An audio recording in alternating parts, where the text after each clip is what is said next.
It's safe to say that right now, the world is in turmoil. COVID-19 has spread across the globe, forcing governments everywhere to take action. Here in Spain, we've been in a national lockdown since mid-March, and as far as we know, we're probably not going to be getting back to our daily lives anytime soon. For me, that meant rescheduling a holiday to meet a very close friend, which was supposed to be from the 3rd of April to the 7th. Instead, I've found myself struggling to cope with all this free time I'm getting. You'd think my creativity would be at an all-time high, that I'd be editing the Amazing Race project or planning events for Top of the World, but something about this situation has left me feeling very hopeless. Creativity is a fickle mistress, and many of us rely on a positive environment to fuel our creative juices. In my case, when I know things around me aren't okay, it can easily affect my mood and my desire to create content.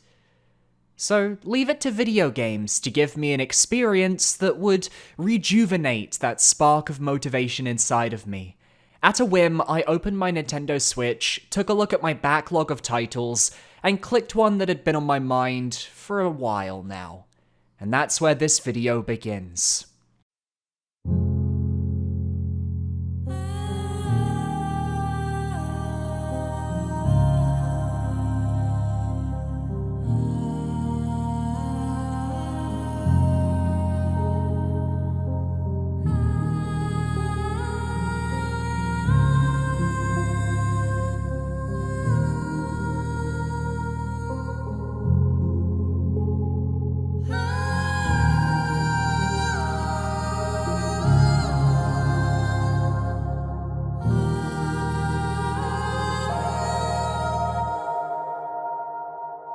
Hello there guys, Billybo10K here, bringing you another video game review.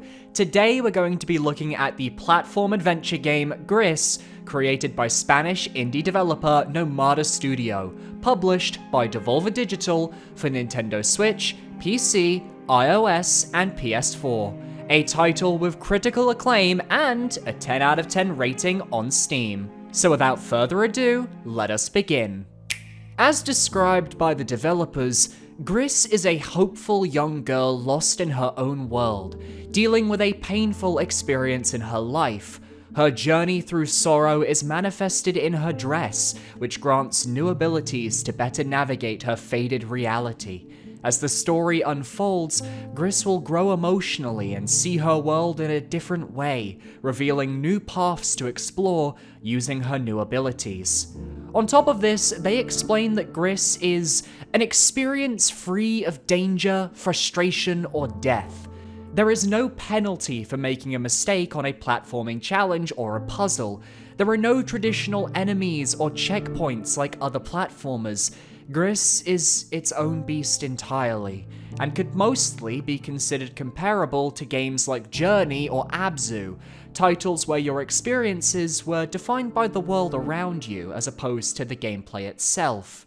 The first thing you're going to notice about GRIS before anything else is how beautiful this game is, both to look at and in motion.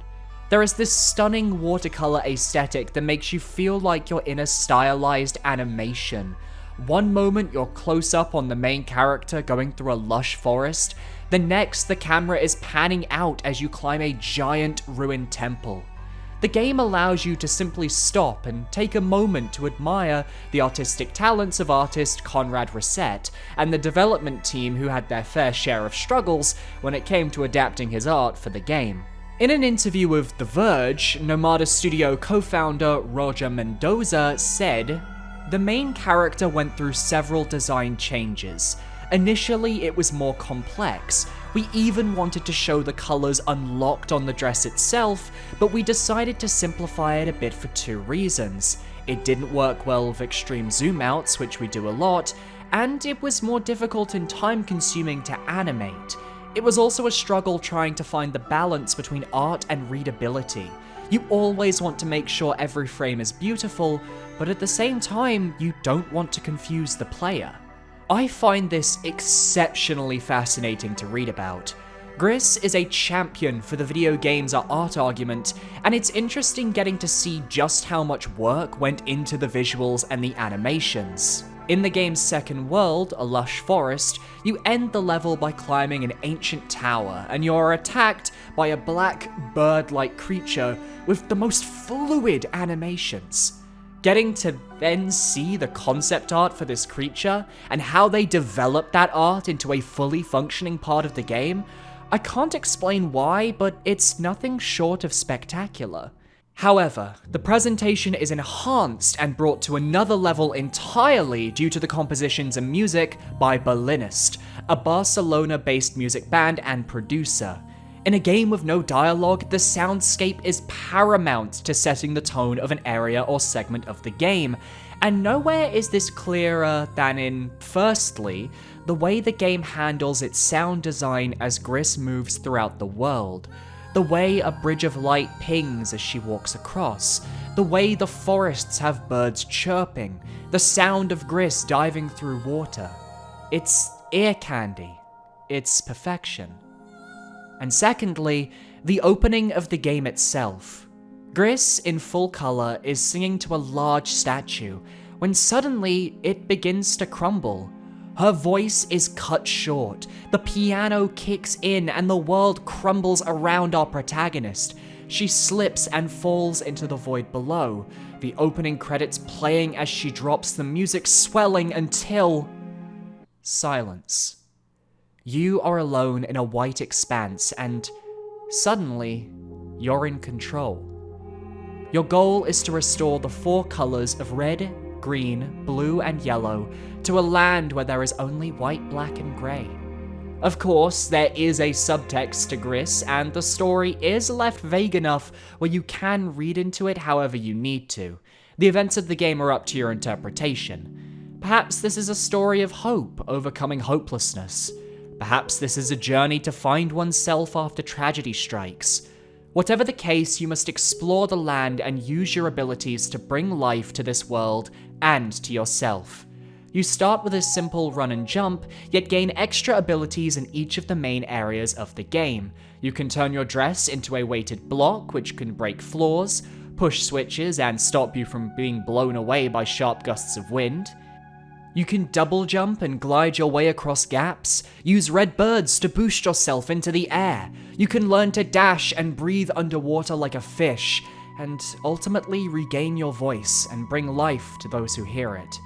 Your moveset may be simple, but the level design doubles as a light accessible challenge that is neither too easy and non-compelling, nor too hard and frustrating, that also looks gorgeous.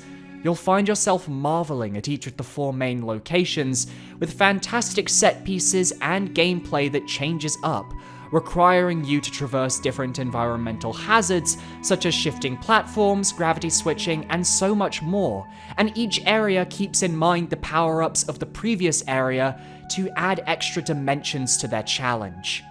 The game is, however, quite linear, in the sense that you'll always have a major direction in which to go, often denoted by the camera in cutscenes, or just by the general lay of the land.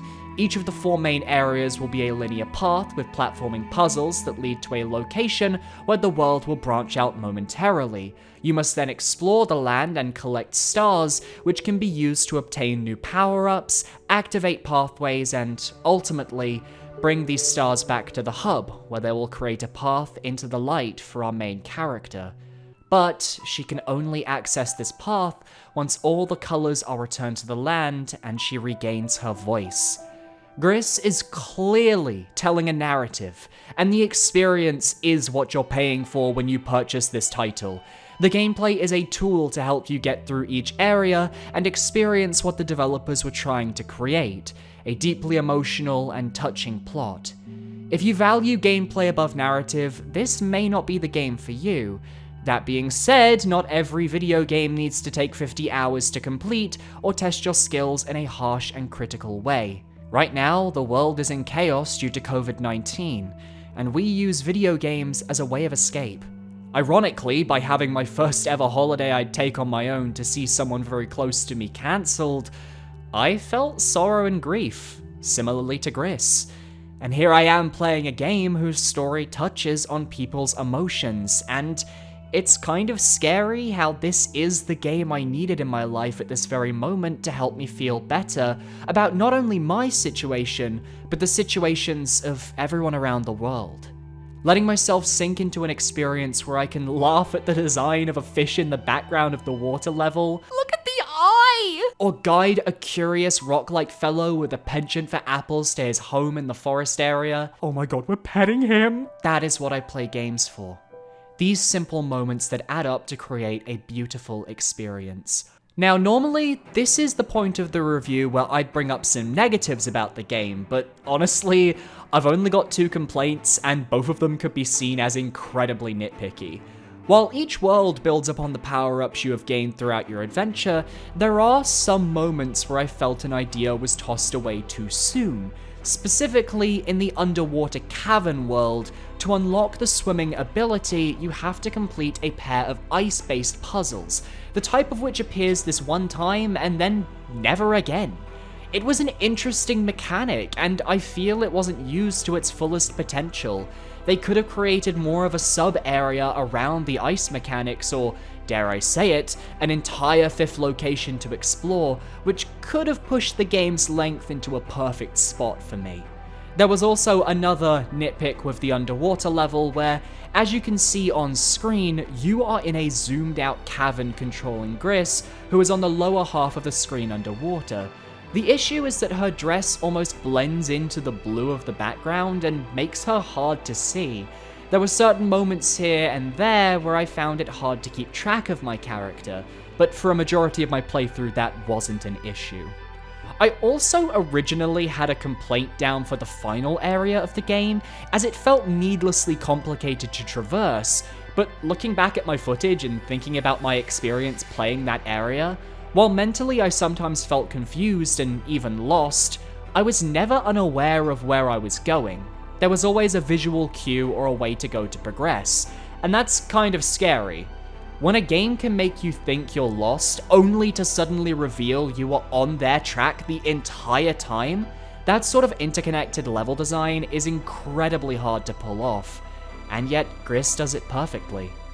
As far as replayability goes, you have the ability to return to different levels once you beat the game via a chapter select in the extras menu.